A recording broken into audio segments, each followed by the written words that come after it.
The night sky over Seoul shimmered with city lights as Chairman Kang waited anxiously for his only son. Kang Ji-hoon had returned from the United States after many years of study. The father embraced him with pride, yet with a heavy heart. He said softly, "My son, before you inherit this empire, you must learn what it means to work at the bottom. Only then will you know who is loyal and who is false." Ji-hoon nodded, understanding. From that day, he began his disguise as a humble gateman of the company his father built. Every morning, his father would drop him near the gates, and Ji-hoon would walk in wearing an old, faded uniform. No one knew his true identity. To them, he was nothing more than the new gatekeeper, silent and unimportant. Among the many workers, there was one who caught his attention, Yoon Da-eun, a young cleaner with gentle eyes and a soft smile. She arrived early every day, never late, never complaining. While others ignored her, Ji-hoon saw her sincerity. She cleaned with care, worked with dignity, and carried herself with quiet strength. Ji-hoon began to admire her from afar. He noticed how she bowed politely to him, the lowly gateman, when others walked past without a glance. One rainy evening, he saw her struggling with a broken umbrella. Without hesitation, he shared his own, walking her home under the cold drizzle. That night, something stirred within him. But inside the company, darkness lingered. Manager Park, the man who controlled the offices, was corrupt and cruel. He embezzled funds, sold company oil in secret, and silenced anyone who dared to question him. Worst of all, he preyed on cleaners, chasing them away one by one. When he set his eyes on Da-eun, Ji-hoon's blood boiled. Each time Manager Park tried to corner her, Ji-hoon stepped in, protecting her with quiet defiance. The manager began to hate this strange gateman, who was not afraid of him. At night, Ji-hoon returned home and reported everything to his father. "Some men are honest, father, but many are thieves in the shadows." The chairman listened carefully, knowing his son was gathering truth with his own eyes. Days turned into weeks. Ji-hoon and Da-eun grew closer. They shared quiet talks by the company garden. He carried her heavy supplies. She told him her dreams. One evening she said, "Even if no one noticed me, I will still work with sincerity. It is who I am." Ji-hoon's heart trembled. For the first time, he longed not only to protect her, but to love her. Yet the storms grew heavier. Manager Park plotted to destroy them both. He framed Da-eun for theft, planting false evidence against her. Whispers spread through the office, and she was nearly fired. But the old gate master, Mr. Choi, stood tall. With a firm voice, he declared, "If this company had more workers like her, it would shine brighter than gold." His words saved her, but the battle was far from over. One evening, as Ji-hoon walked Da-eun home, she looked at him with tears in her eyes. "Why do you fight for me when you are only a gatekeeper?" she asked. Ji-hoon swallowed his secret. He could not yet tell her who he was. But in that moment, she whispered, "Even if you have nothing, I feel something in my heart when I am with you." Their hands touched, and the quiet spark of love ignited. The day of truth finally arrived. The chairman called for a grand meeting. "My son returns from America today," he announced. "From tomorrow, he will take over this company." The managers and workers gathered with excitement. Manager Park smirked, dreaming of new opportunities to manipulate the young heir. Then the doors opened. Ji-hoon walked in, still wearing the uniform of a gateman. Laughter erupted. "Chairman," Manager Park scoffed, "is this a joke? Your son's not here. This is just a gatekeeper." But the chairman smiled. "This," he said, "is my son, Kang Ji-hoon." The hall fell silent. Ji-hoon stood tall, removing his cap, revealing the sharp gaze of a leader. His voice echoed through the room. "For months, I have stood among you. I have seen who is loyal, and I have seen who is corrupt. Manager Park, you and your allies have stolen, lied, and betrayed this company." Gasps filled the air as Ji-hoon laid down the evidence he had gathered. Security entered. Manager Park and his accomplices were dragged away, shouting in vain. Justice had come at last. Ji-hoon turned to Mr. Choi, the old gate master. With gratitude in his eyes, he said, "You have been my teacher in silence. From today, you are my right hand." The hall applauded. But there was one more step. Ji-hoon searched the crowd until his eyes found Da-eun. She stood frozen, tears streaming down her cheeks. Slowly, he walked to her. Taking her trembling hands, he said, "You loved me when I was nothing. Now I wish to love you as everything. Da-eun, will you marry me?" Her sob turned into a smile, and she nodded. The workers cheered, the chairman clapped proudly, and for the first time, Ji-hoon felt the weight of love and responsibility in his heart. The story closed with their wedding, simple yet beautiful. Ji-hoon and Da-eun walked through the company gates hand in hand, no longer gateman and cleaner, but husband and wife, CEO and his queen. Behind them, the world whispered of betrayal, loyalty, and redemption. But ahead, they walked together into a future built not on wealth, but on love. And so, behind the gates where he once stood forgotten, Kang Ji-hoon found not just his destiny, but his heart. Thanks for watching till the end. Subscribe for more Aka Movies Korean romantic love stories. Goodbye.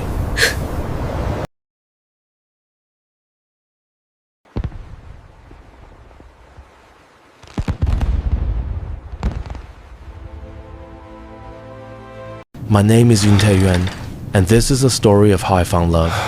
Not in the way most people dream of, not with flowers, chance meetings, or stolen glances, but through a screen, in the quiet hours of the night. She was just a stranger at first, a young woman who worked endlessly, cleaning offices where no one even remembered her name. Yet every night, she would type to me. She would tell me about her day, about the things that broke her, the little moments that made her laugh, and without knowing it, she began to heal me. What she didn't know was that I couldn't walk. Years ago, a car accident had taken that away from me. I was left in this chair, watching the world move on without me. People I trusted left. The woman I thought would stand by me forever walked away. And in that silence, I built walls around my heart. But then came her. Every night, her words reached me like light through cracks in a locked door. She made me laugh again. She made me forget that I was broken. To her, I wasn't a man in a wheelchair. I wasn't a failure or a burden. Hi, Hee-jin. I was just me. I hope your day was as And for the beautiful first as time you in are. years, I felt alive. She doesn't know who I Hi, really am. Hee-jin. The heir to a fortune. The man who once stood tall but now hides behind lies and silence. She doesn't know any of that. But He understands she listens. She cares. And maybe, just maybe, that's enough. If only she knew how much she already means to me. Previously on Love Beyond the Wheelchair, Episode 1. Years ago, a car accident had taken that away from me. I was left in this chair, watching the world move on without me. People I trusted left. The woman I thought would stand by me forever walked away. And in that silence, I built walls around my heart. But then came her. Every night, her words reached me like light through cracks in a locked door. She made me laugh again. She made me forget that I was broken. To her, I wasn't a man in a wheelchair. I wasn't a failure or a burden. Hi, Hee-jin. I was just me. I hope your day was as And for the beautiful first as time you in are. years, I felt alive.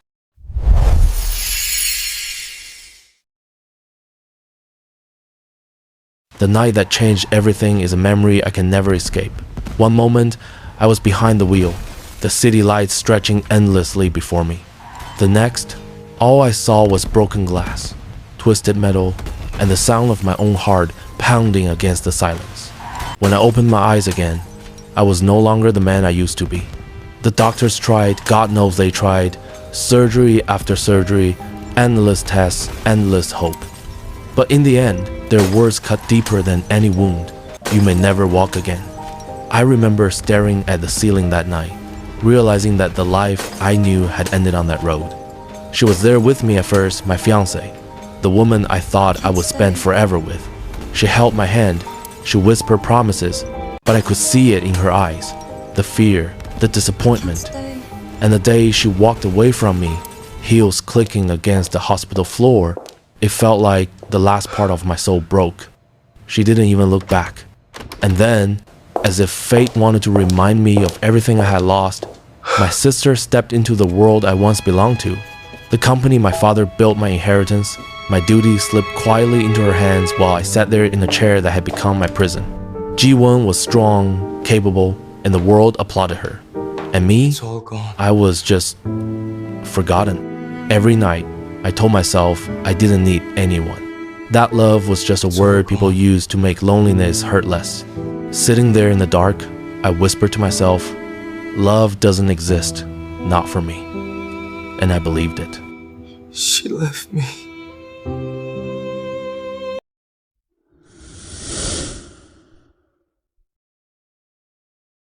Previously on Love Beyond the Wheelchair, Episode 2. Was there with me at first my fiancée, the woman I thought I would spend forever with.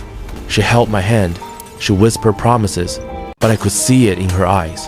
The fear, the disappointment. And the day she walked away from me, heels clicking against the hospital floor, it felt like the last part of my soul broke. She didn't even look back. And then, as if fate wanted to remind me of everything I had lost, my sister stepped into the world I once belonged to. The company my father built my inheritance, my duty slipped quietly into her hands while I sat there in a chair that had become my prison. Ji-hoon was strong, capable, and the world applauded her. And me, It's all gone. I was just forgotten. Every night, I told myself I didn't need anyone. That love was just a word people use to make loneliness hurt less. Sitting there in the dark, I whispered to myself, love doesn't exist, not for me. And I believed it. For weeks, we had only been words on the screen, laughter typed into late-night messages, comfort sent through glowing text. But I wanted more. I wanted to see her, to know if the warmth I felt was real. So, with a nervous heart, I asked Seo Hae-jin if we could meet for the very first time. She agreed. The place was Seoul Forest, at a small cafe tucked away near the quiet trees. The night before, I couldn't sleep. I wondered, what if she turns away when she sees a wheelchair? What if she sees only what I've lost? That morning, I arrived early, sitting quietly in my chair by the cafe window. I watched the world move freely around me, people walking without thought, and I braced myself for disappointment. Then she came, Seo Hae-jin with her soft, wavy brown hair gently brushing against her shoulders, Where is her he? warm, fair skin glowing in the afternoon light, her almond-shaped eyes searching the crowd nervously. She looked beautiful and fragile, he? as if the world had already asked too much from her. And then her eyes found me. For a heartbeat, the world fell silent. She froze, staring at the man in the wheelchair, the man who had been nothing but words on her phone. Chair? I saw the shock in her face, and in that instant, I wondered if my story would break once again. Don't turn away. Would she walk away, or would she stay?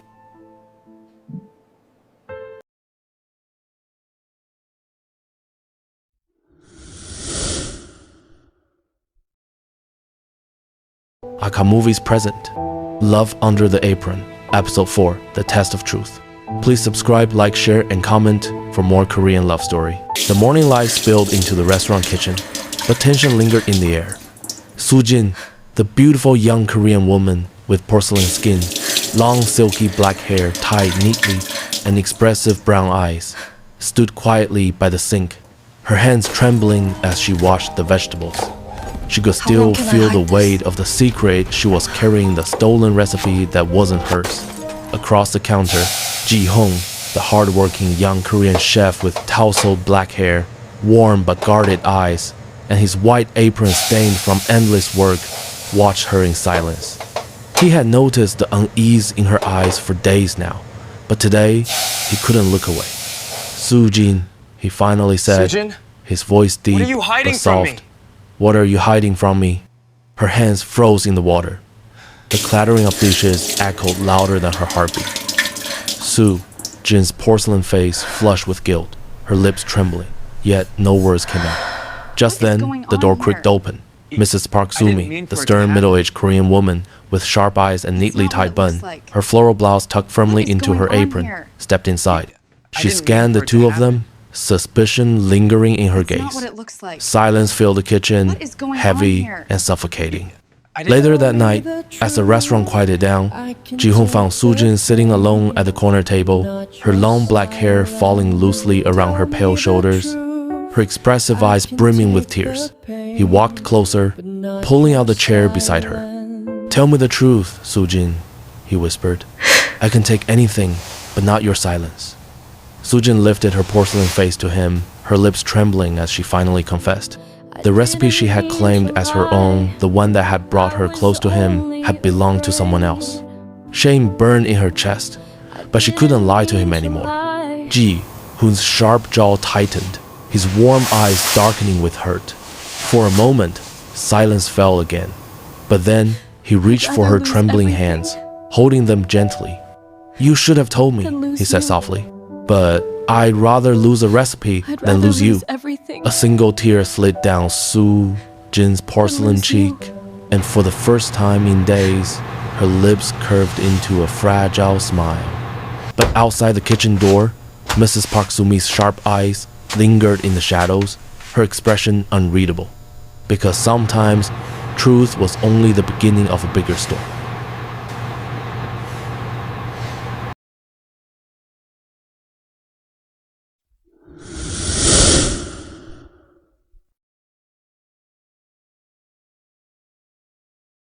My name is Ji-hoon. As long as I'm here, I was only nothing 6 will years hurt you. old when my life was Promise, Mom? destroyed. Don't worry, My Ji-hoon. mother, As long my as I'm gentle, here, nothing will loving hurt you. mother, was taken from me first, shot by a masked man who worked for someone she trusted at her Ji-hoon. company. Forgive me. She was trying to reveal the truth to my father, Tonight, it a ends. soldier, No, please, my but husband. they silenced her forever. I remember the gone, night Ji-hoon. my father told But me I'm she here. was gone.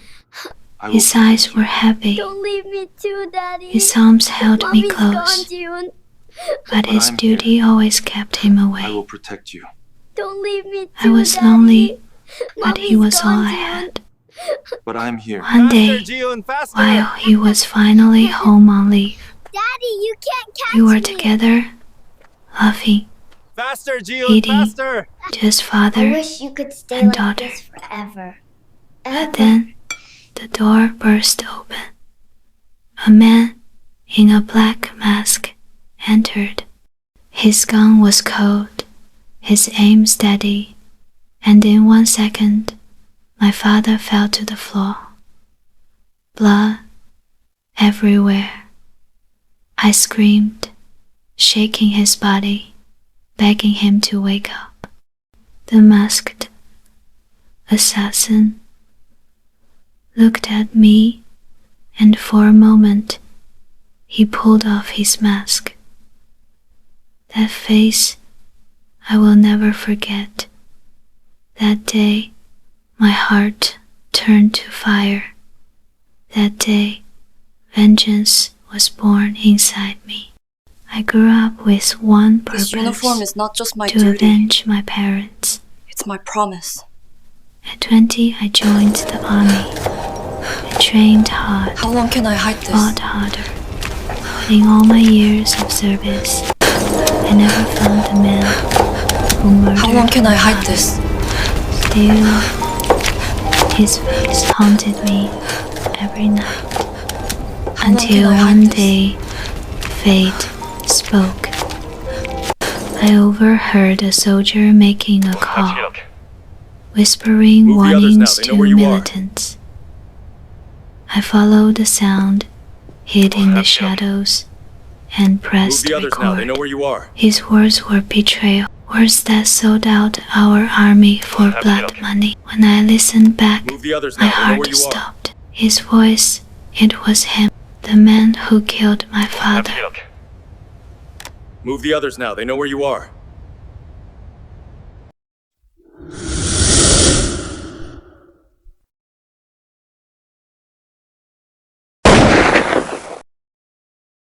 That night, I broke into his apartment, He gave my the gun in my hand, Now the war my begins. rage in my heart.